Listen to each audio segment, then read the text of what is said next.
Assalamualaikum warahmatullahi wabarakatuh. Kali ini saya akan mempresentasikan kelompok saya, yaitu tentang sejarah Linux dan varian distro Linux. Sejarah sistem operasi Linux. Linux merupakan sistem operasi berbasis open source.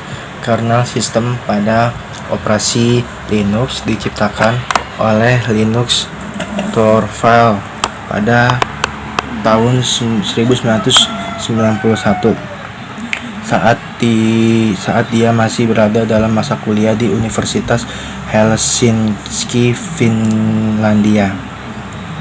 Berbagai kode pemrograman dikembangkan dan pada tahun 1991 kode ini telah terkumpul, hanya kurang satu, yaitu kernel. Sementara itu di tempat lain, Linus Torvalds yang saat itu masih menjadi mahasiswa di Universitas Helsinki mengembangkan proyek pribadi untuk mengembangkan kernel sistem operasi yang mirip dengan Unix atau disebut dengan Unix-like. Proyek GNU yang dimulai pada 1984 memiliki tujuan untuk membuat sebuah sistem operasi yang kompatibel dengan Unix dan lengkap dan secara total terdiri atas perangkat lunak bebas. Tahun 1985, Richard Stallman mendirikan Yayasan Perangkat Lunak Bebas dan mengembangkan lisensi publik umum GNU atau GNU General Public License atau GNU GPL. Kebanyakan program yang dibutuhkan oleh sebuah sistem operasi seperti pustaka, compiler, penyusun teks, shell, Unix, dan sistem jendela diselesaikan pada awal tahun 1990-an. Walaupun elemen-elemen tingkat rendah seperti Device, driver, daemon, dan kernel masih belum selesai pada saat itu. Linus Torvalds pernah berkata bahwa jika kernel GNU sudah tersedia pada saat itu, pada tahun 1991, dia tidak hanya memutuskan untuk menulis versinya sendiri. Kelebihan Linux itu ada open source, keamanan, ringan, customization, banyak pilihan distro. Kekurangan Linux tidak banyak dukungan aplikasi, dukungan hardware, layanan support berbayar. Arch Linux atau Arch adalah sebuah distro i686-X86-64 yang dikembangkan secara independen berdasarkan model paket rolling relation. Pendekatan desain mengembang distro ini berfokus pada minimalisme, keanggunan kode, kebenaran program, dan modernitas. Versi 0.1 atau Humor telah dirilis pada 11 Maret 2002. Kelebihan dari Arch Linux. Arch menyajikan lingkungan instalasi yang sederhana tanpa GUI, dikompilasi untuk arsitektur i686-X86-64. Arch itu ringan, fleksibel, dan simpel. Filosofi desain dan implementasinya membuat mudah untuk dikembangkan dan dibentuk menjadi sistem apapun yang Anda buat, dari konsol minimalis hingga desktop mewah yang kaya fitur. Manajemen paket yang unik. Arch menggunakan sistem paket binary yang mudah digunakan atau patchman yang mengizinkan Anda untuk mengupgrade sistem dengan satu perintah. Arch juga menyediakan sistem pemaketan yang Force-like atau Archbold System untuk memudahkan membuat paket dan menginstal paket dari kode sumber dan bisa disinkronisasikan dengan satu perintah. Modernitas. Arch Linux berusaha untuk menyediakan versi stabil terbaru dari perangkat lunak berdasarkan sistem rolling relation. Saat ini Arch mendukung set paket core untuk sistem dasar i686 atau X86 dan X86-64 X4. Ribuan tambahan paket binary berkualitas tinggi dari pengembang dan repository pengguna, serta ribuan script atau PKG build untuk membangun dan memaketkan dari kode sumber. Fedora adalah sebuah distro Linux berbasis RPM dan Yum yang dikembangkan oleh Fedora Project yang didukung oleh komunitas pemrogram serta disponsori oleh Red Hat. Nama Fedora berasal dari karakter Fedora yang digunakan di logo Red Hat. Pada rilis 1-6 distro ini bernama Fedora Core yang kemudian berubah menjadi Fedora yang rilis ke-7.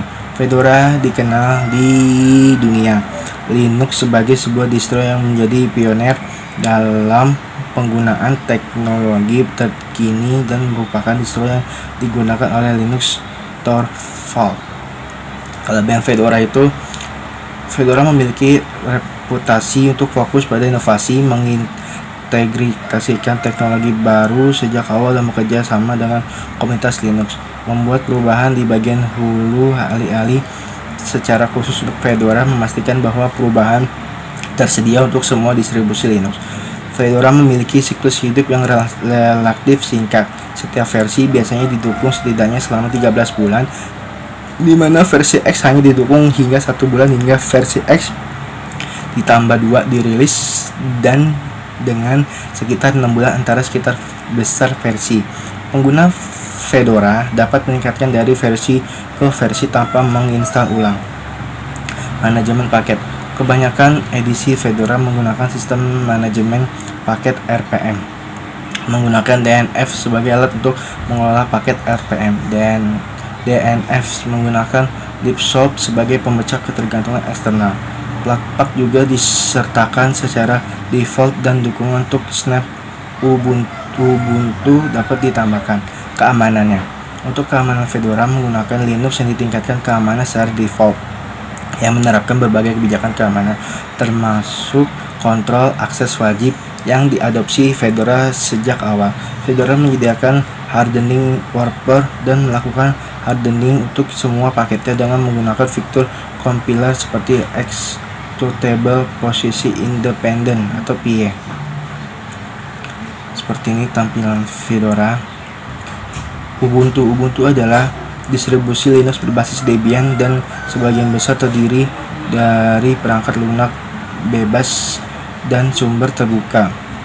Ubuntu secara resmi dirilis dalam 3 versi, yaitu desktop, server, dan core untuk perangkat Internet of Things dan robot.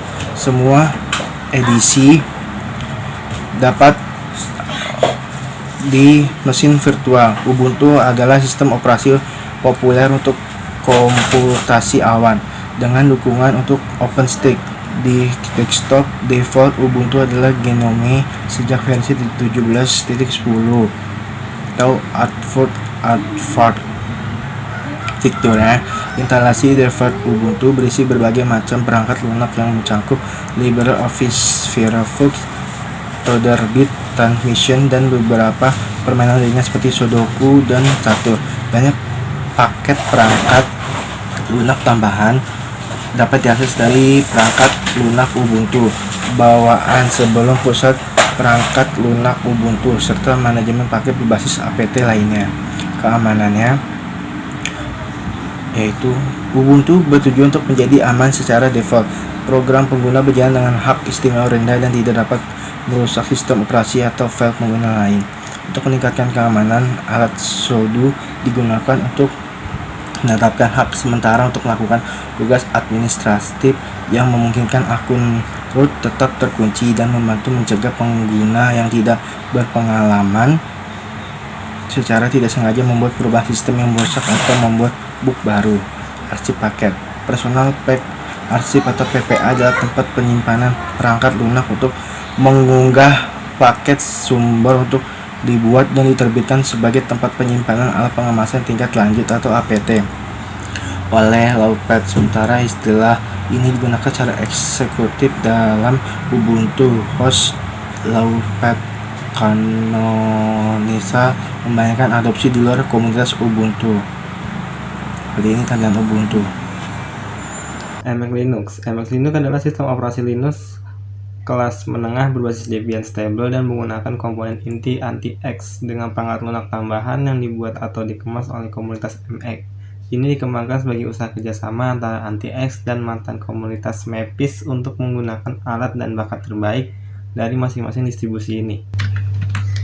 Sasaran komunitas Emacs Linux yang utama adalah menghasilkan keluarga sistem operasi yang dirancang untuk menggabungkan desktop yang elegan dan efisien dengan stabilitas tinggi dan kinerja yang solid.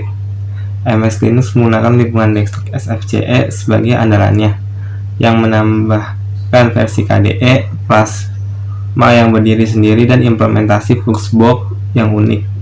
Lingkungan lain dapat ditambahkan atau tersedia sebagai citra ISO spin-off. Kelebihan Emacs Linux. Yang pertama, Emacs Linux memiliki alat dasar seperti penginstal grafis yang menangani komputer UEFI, metode berbasis GUI untuk mengubah kernel Linux, dan program inti lainnya. Ini termasuk Emacs Tool, rangkaian utilitas berorientasi pengguna. Banyak diantaranya dikembangkan secara khusus oleh Emacs. Yang sangat populer adalah Emacs Snapshot, alat GUI untuk membuat ulang sesi langsung atau instalasi satu file ISO. Ini tampilan Emacs Linux. Kemudian Pop! OS. Pop! OS adalah distribusi Linux gratis dan bersumber terbuka berbasis Ubuntu. Dengan fitur desktop GNOME khusus, distribusi ini akan dikembangkan oleh produsen komputer Linux Amerika System 76.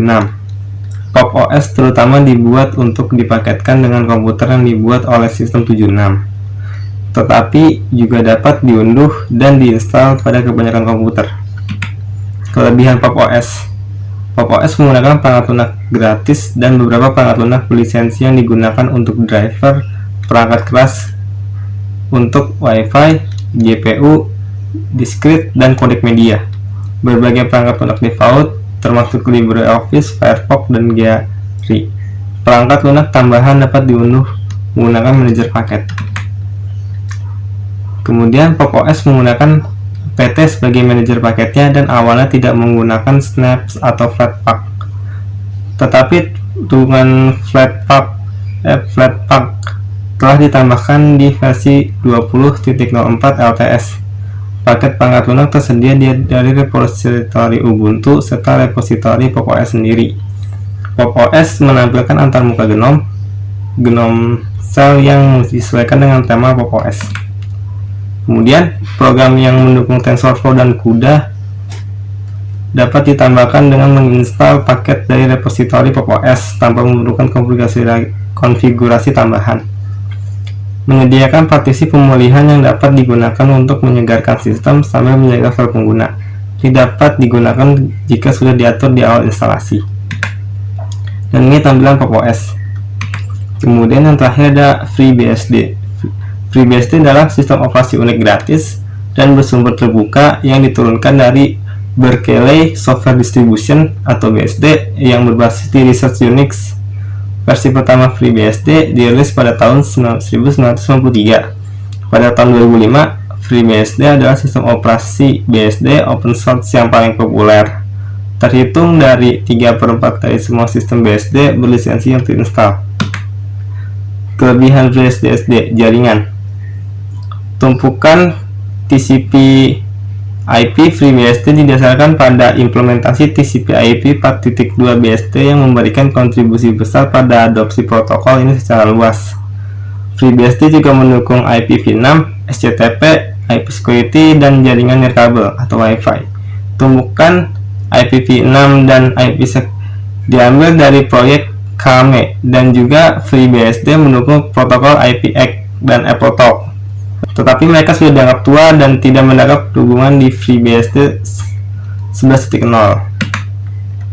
Penyimpanan. FreeBSD memiliki beberapa fitur unik yang terkait dengan penyimpanan, pembaruan lunak yang dapat berkonsistensi dengan sistem UVS banyak digunakan di BSD jika terjadi kerusakan sistem.